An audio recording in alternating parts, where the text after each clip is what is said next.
मौलाना अब्दुल मुस्तफ़ा आज़मी अलैहिर्रहमा ने अपनी तकरीर में लिखा है कि एक गाँव रहा है, मस्जिद में मौलवी साहब रहा है, गांव भर चंदा दे, गांव भर दावत ले, रमज़ान आवे तो अफ्तारी दे, लेकिन एक आदमी गांव में ऐसा रहा है कि मौलवी से इतना दूर कि न खाना न चंदा न दावत न रमज़ान में अफ्तारी थे। मौलवी जान गए कि गांव में अगर कोई दुश्मन है हमार तो फलनवा है। एक दिन इत्तेफाक से मौलवी साहब असर की नमाज पढ़े टहल रहे थे, इतने में वही घर से जौने घर से कभू कुछ नहीं आवा, मिट्टी का बड़ा कूंडा रखे लड़का और कागज से ढके मस्जिद की तरफ चला हुआ। मौलवी देखिन तो सोचिन की लागत है आज के यहाँ कुछ है इंतजाम। जब कूंडा उठा के रखा और कागज हटाया तो देखा पूरा कूंडा खीर से भरा। तब मौलवी चौंके, कहीं नहीं अल्लाह कभू अफ्तारी तक नहीं है, आवाज पूरा कूंडा खीर से भर गया हुआ। तो मौलवी कहे लगे, अरे तोरे महतारी के अगर खीरे पटवक रहा है मेरे खातिर तो कोनो प्याली में पठाई दिए हो, कोनो प्लेट में पठाई दिए हो, पूरा कूंडा भर के काहे पठाई से कहा हम भैंसा वैसा हुई कहा। तो लड़कवा कही नाही मौलवी साहब हमारा अम्मा खीर बना के रखीन, चली गई पानी ले, अतने में यहाँ कुतवा आवा मुडार के खाए लाग। तो अब्बा लाठी लेके अम्मा लंग दौरे, कहीं नारे खीर कहा हुए रे कुत्ता झूठ कह दी। तो अम्मा कहीं घबराओ ना, मस्जिद में पठे दे मौलवी खाए ले। जब मौलवी सुनी तो उठाए कूड़ा फेंकिन, कहीं ला हौल वला कुव्वता इल्ला बिल्लाह। तो लड़कवा रोवे लाग। तो मौलवी डांटे ने, भी रोता क्यों है? कहीं मौलवी साहब कूड़ा फोड़ डाले हो, यही कूड़ा में हमारा अम्मा कूड़ा फेंकत रहा है, कूड़ा किमा फेंकी मौलवी साहब। तब मौलवी अपन खोपड़ी पीटे लागे, कहीं हाइल्ला हम इतने बदनसीब निकले कि खीर मिली कुत्तक झूठ हुआ, इसे बर्तन में जिमा कूड़ा फेंका जाता है। ऐ लोगों, अल्लाह के नाम पर किसी को दो तो वो चीज दो जो तुम्हें पसंद हो।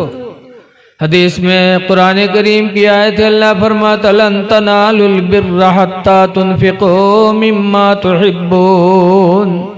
हरगिज़ हरगिज़ तुम्हें सवाब नहीं मिलेगा जब तक अपने महबूब तरीन चीज को खुदा के नाम पर खर्च नहीं करोगे। तो मस्जिद के इमाम की कद्र करो, एक दूसरे के साथ अच्छा बर्ताव करो। इंसानियत आजकल हम में आप में नहीं है। ग़ज़वे बनी गतफ़ान के मौके पर रसूलुल्लाह सल्लल्लाहु अलैहि वसल्लम बारिश में भीग गए थे, तो एक पेड़ के ऊपर अपने कपड़े डाल दिए और सरकार उस पेड़ के नीचे सो गए। इतने में दासूर बिन हारिस तलवार लेके आया और सोचा लाओ हम कत्ल कर दे।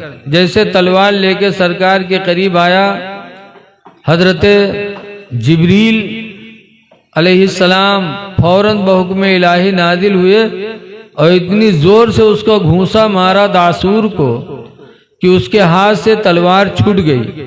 इतने में अल्लाह के रसूल सल्लल्लाहु अलैहि वसल्लम की आंख खुली और फौरन तलवार को सरकार ने उठा लिया। और उठाने के बाद फरमाया, दासूर अब बता मेरी तलवार से तुझे कौन बचाएगा।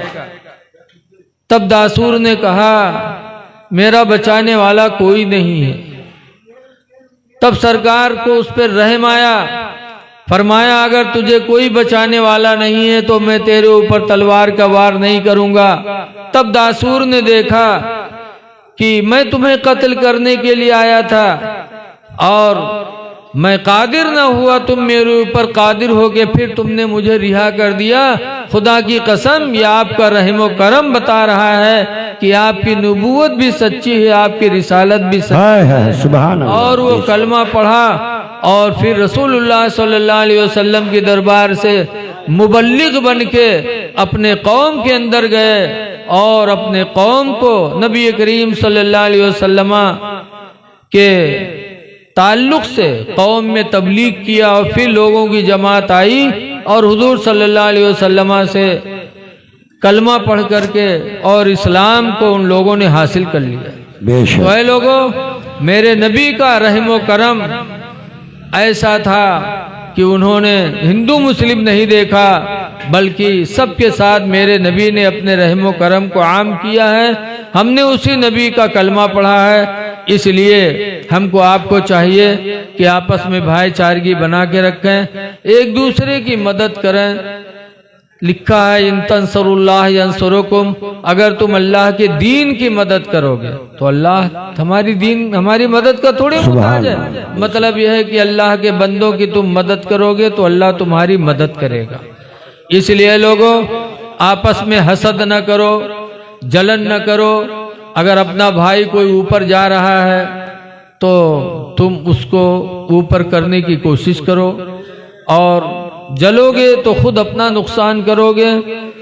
इसलिए आप हजरात से गुजारिश है कि जैसे कि अल्लाह के रसूल ने फरमाया वकूनु इबादल्लाहि इख्वाना, अल्लाह के बंदो आपस में भाई भाई रहो, भाई भाई बन के आपस में जिंदगी गुजारिए, माँ बाप के साथ अच्छा सलूक करिए। हदीस पाक में है मन नजर वजहल वालिदैनी नजरत रहमा, जिसने माँ बाप के चेहरे को मोहब्बत भरी निगाहों से देखा फ़कतबल्लाहु लहू बिनज़रतिन हज्जतम मबरूरा, तो अल्लाह ताला हर नजर के बदले में हज्ज मकबूल का सवाब अता फरमाए। सुभान अल्लाह, सुभान। जितनी बार माँ बाप को मोहब्बत से देखोगे उतनी बार अल्लाह ताला हज का सवाब अता फरमाएगा। साहबे किराम ने पूछा था अल्लाह के रसूल, लौ नज़रा फी कुल्ली यौमी मियत मर्रा, अगर कोई शख्स दिन भर में 100 मरतबा अपने माँ बाप को मोहब्बत भरी निगाहों से देखे तो सरकार ने फरमाया नाम अल्लाहु अकबर, हाँ हाँ अल्लाह बहुत बड़ा है। अगर दिन भर में 100 मरतबा रहमत की निगाह माँ बाप पर डालोगे तो अल्लाह ताला दिन भर में तुम्हें 100 हज्जे मकबूल का सवाब अता। सुभान अल्लाह, सुभान अल्लाह। इसलिए लोगों, जब माँ बाप को देखना इतना सवाब है तो माँ बाप की खिदमत करने में कितना सवाब मिलेगा। इसलिए माँ बाप को खुश करो। हदीस पाक में है कि औलाद माँ बाप की बेहतरीन कमाई है। इसलिए हुजूर फरमाते हैं लोगों, अपने औलाद की कमाई खाया करो, इसलिए कि औलाद तुम्हारी बेहतरीन कमाई है। तो हमको आपको चाहिए कि अपने माँ बाप को हम खुश रखें और कमा के अपने माँ बाप को खिलाएं, इसलिए कि पैगम्बर ने फरमाया औलाद ये माँ बाप की बेहतरीन कमाई है। अल्लाह ताला हमको तुमको माँ बाप का खिदमत गुजार बनाए। और माँ बाप को देखोगे तो हज्जे मकबूल है। 6 लाख रुपया हज में लगता है, 4-5 लाख, लेकिन 4-5 लाख रुपया लगाने के बाद कोई शख्स ये दावा नहीं कर सकता कि मेरा हज कबूल हो गया है? लेकिन माँ बाप को एक मोहब्बत से देखोगे तो अल्लाह ताला एक ही नजर के बदले में हज मकबूल का सवाब अता फरमा देगा। और 4 लाख लगाने के बाद दावा नहीं कर सकते कि हमारा हज कबूल हो गया। लेकिन आज लोग हज करके आते हैं तो समझते हैं, वो दावा कर देते कि मेरा हज कबूल हो गया। इसीलिए मौलाना अब्दुल मुस्तफ़ा आदमी अलैहिर्रहमान ने लिखा है कि एक मर्तबा 2 मुसाफिर मिले और दोनों ने सलाम किया। फिर एक ने दूसरे से नाम पूछा, भैया आपका नाम? तो कहते हाजी अब्दुल रहीम। तो हाजी अब्दुल रहीम उसे पूछें तुम्हार का नाम है? तो कहीं नमाजी अब्दुल करीम। तो कहीं भैया नमाजी अब्दुल करीम का कहीं का है? तुम जिंदगी में 1 दफा हज किए हो तो हाजी अब्दुल रहीम कहा था, और हम रोजाना 5 मरतबा नमाज पढ़े थे तो हम नमाजी अब्दुल करीम नहीं कह सके थे। आज हज करके और फिर उनको ये घमंड हो जाता है कि हम हाजी हैं। हज करके आएंगे, दूसरे का माल हड़प करेंगे, दूसरी की माँ बहन पर गलत निगाहें डालेंगे। इसीलिए बताया गया है कि जब हलाल माल लेके हाजी हज करने नहीं जाता तो वापस आने के बाद वो और बिगड़ जाता। जैसे कि दिल्ली की जामा मस्जिद के दरवाजे पर एक अंधा बेचारा भीख मांगे गवा। जमात हो रही थी तो अंधवा कटोरा रख दी कि जब निकली है तब मंगबे। जब नमाज़े निकले लागे तो अंधवा मांगे लाग अल्लाह के नाम पर, अल्लाह के नाम पर। तो नमाजी डाले लागे 58-54, बहुत जमाना पहले की बात है। जब डाले खंड से बोले तो अंधरवा कहा अल्लाह भला करे। जब डाले खंड से बोले तो कहा अल्लाह भला करे। दुआ दे रहा था, लोग डालते जा रहे थे। इत्तेफाक से एक साहब निकले तो बजाय डाले के जो उन कटोरा में बटोरा रहा होगा भरे लागे पंजम। जब भरे लागे अंधवा जाने से कोनो उठाए लिया जाते कहा अंधवा झट से गट्टा पकड़ ली कैसे हाजी भैया छोड़ दो, ये हाजी भैया छोड़ दो, मत गरीब है हाजी भैया छोड़ दो। तो हाजिर रहे तो चौंके कहीं ना आई अंधरा कस के जाने इसके हम हाजी हैं। पूछिन के आ रे तू अंधरा कस के जाने हम हाजी हैं रे। तो अंधवा कहते हाजी भैया अत्ता लटा काम हाजी के अलावा कोई नहीं करी भैया छोड़ दे, अत्ता लटा काम हाजी के अलावा कोई नहीं करी भैया छोड़ दे। बताइए आज अल्लाह ने तुम्हें अपने दयार में बुला करके वो इज्जत अता फरमाया कि लिखा है एक हाजी कयामत के दिन खुद तो जन्नत में जाएगा लेकिन अपने साथ 400 लोगों की शफाअत करा के जन्नत में लेके जाएगा। कौन हाजी जो हज करके आया और गुनाहों से बचता रहा और नमाजों की पाबंदी करता रहा, ऐसा हाजी खुद तो जन्नत में जाएगा लेकिन अपने साथ 400 लोगों को जन्नत में लेके जाएगा। इसलिए अल्लाह वो नेमत अता फरमाए तो उसका लिहाज हमको तुमको करना चाहिए। देखिए अब शादी है तो मियाँ बीवी के हुकूक को तो मैंने बताया इजमालन, लेकिन अब थोड़ी सी मैं तफसील करना चाहता हूँ कि एक शौहर अपनी बीवी पर कितना रहम दिल बने, किस तरीके से वो अपनी औरत के साथ पेश आए तो अल्लाह उसके दर्जात को बुलंद कर दे। सहाबा की जिंदगी हमारे आपके नजरों के सामने है। रसूलुल्लाह सल्लल्लाहु अलैहि वसल्लम की बीवी हजरत आयशा खुद फरमाती हैं कि सरकार मेरे काम में हाथ बटाया करते थे। जब मैं आटा सानती तो सरकार चूल्हा जलाते और जब मैं रोटी फैलाती तो सरकार रोटी सेका करते थे। ये एक शौहर का अपनी बीवी के साथ हाथ बटाने का तरीका मेरे नबी ने सिखाया है। लेकिन आज एक दूसरे के हुकूक को लोग पहचानते नहीं हैं। औरतें अल्लाह ताला ने इन औरतों को कम अक्ल बनाया। कम अक्ली की वजह से अगर ये कुछ कहती हैं तो हमको आपको सब्र करने की ज़रूरत है। लिखा है जो आदमी अपनी बीवी की कमी पर सब्र कर ले, जैसे कि हज़रत अली शेर खुदा रदी अल्लाह ताला अन्हु के बारे में है कि हुजूर एक दिन आए और हज़रत आयशा से कुछ तू मैं होने लगी। तो हज़रत अली शेर खुदा रदी अल्लाह ताला अन्हु घर से बाहर निकल गए।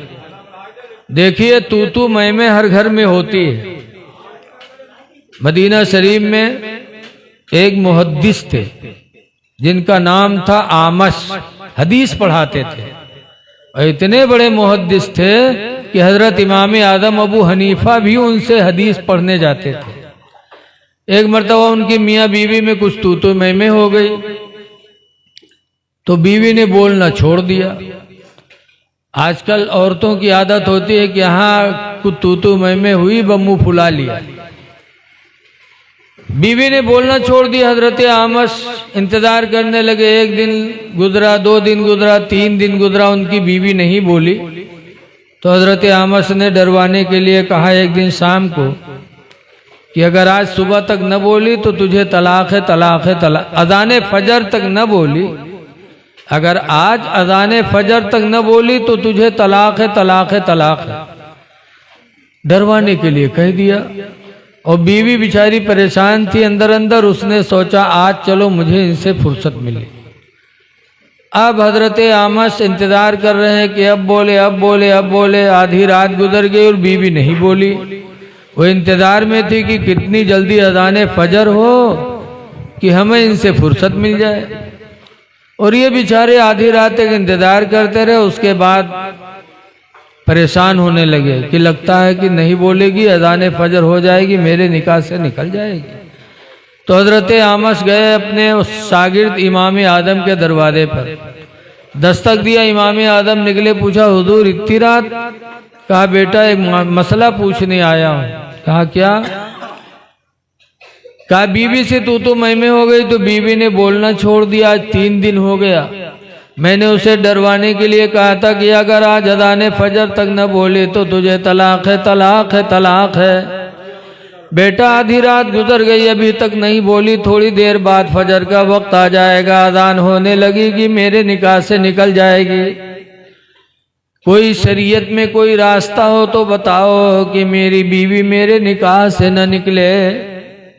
तो हजरत इमाम आदम ने फरमाया कि आप जाइए और फजर की वक्त से 2 घंटा पहले अजान पढ़वा दीजिए। कहा फिर? कहा जब 2 घंटा पहले अजान पढ़वाएंगे आपकी बीवी समझेगी कि वो अजान फजर है, और वो अजान फजर होगी नहीं। जब वक्त दाखिल होगा फिर जो अजान होगी वो अजान फजर होगी। तो 2 घंटा पहले जब अजान होगी आपकी बीवी सुनेगी तो समझेगी कि ये अजान फजर है, समझेगी कि तलाक पड़ गई, आएगी कुछ महर वगैरह मांगेगी, बोल देगी तो तलाक से बच जाएगी। हजरत आमस ने सुना तो गए 2 घंटा का 4 घंटा पहले शुरू कराए दी। और जैसे अजान शुरू हुई वैसे बीवी मुस्कुरा के आए, कहा हमारा तुम्हारा मामला साफ, मेरा मामला साफ करो, मैं घर जा रही हूँ। तो हजरत आमस मुस्कुराने लगे। कहा क्यों? कहा देखो अज़ान फजर हो रही है। कहा कहाँ अज़ान फजर हो रही है? अभी फजर के वक्त में काफी टाइम बाकी है। काफिर ये कैसी अज़ान है? कहा होगी कोई अज़ान, अज़ान तो जिक्र इलाही है, जब जिसका जी चाहे अज़ान कहे। कहने का मकसद ये है कि ये मामला हर घर में पेश आता है, इसीलिए कुरान करीम में है कि जब घर में जाओ और बीवी से तू मैं हो जाए तो घर से बाहर निकल लो। अल्लाह फरमाता अल-काज़िमीनल गैज़ा, गुस्से को पी जाने वाले, वल आफ़ीना अनिन्नास, और लोगों को माफ कर देने वाले, वल्लाहु युहिब्बुल मोहसिनीन, अल्लाह एहसान करने वालों को अपना महबूब बना लेता है। इसलिए हमको आपको सब्र की ज़रूरत है। सब्र करोगे इंशाअल्लाह ताला कामयाब रहोगे। दुआ है कि अल्लाह ताला हमको आपको नेक और सालेह बनाए, बुराइयों से अल्लाह बचाए, और आने वाले निकाह को अल्लाह ताला बरकतों से माला माल फरमाए, रुकावटों से दूर फरमाए। एक जगह ऐसे तकरीर हम ख़त्म करने लगे तो एक साहब ने हाथ उठा के कहा रे हजरत अभी और तो बगल वाले को कहा तना किल्ला मारी, कहीं तुका बहुत निकला ले जा घरे बैठा के सुन ले। तो वो नौबत ना आवे कि हम तकरीर करें और आपके लिए आप शुरू कर दो। एक हदीस शरीफ सुन लीजिए, हमारे डॉक्टर साहब का हुक्म है, दरूद शरीफ पढ़ लो। सल्लल्लाहु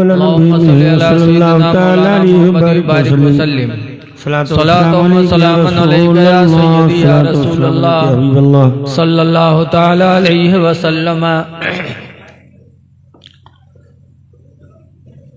लिखा है इस हदीस के रावी हजरत सैयदना अबू हुरैरा सहाबी रदी अल्लाह ताला अन्हु हैं। बेशक बेशक। हजरत अबू हुरैरा फरमाते हैं कि अल्लाह के रसूल ने इरशाद फरमाया, ला तहस्ससो,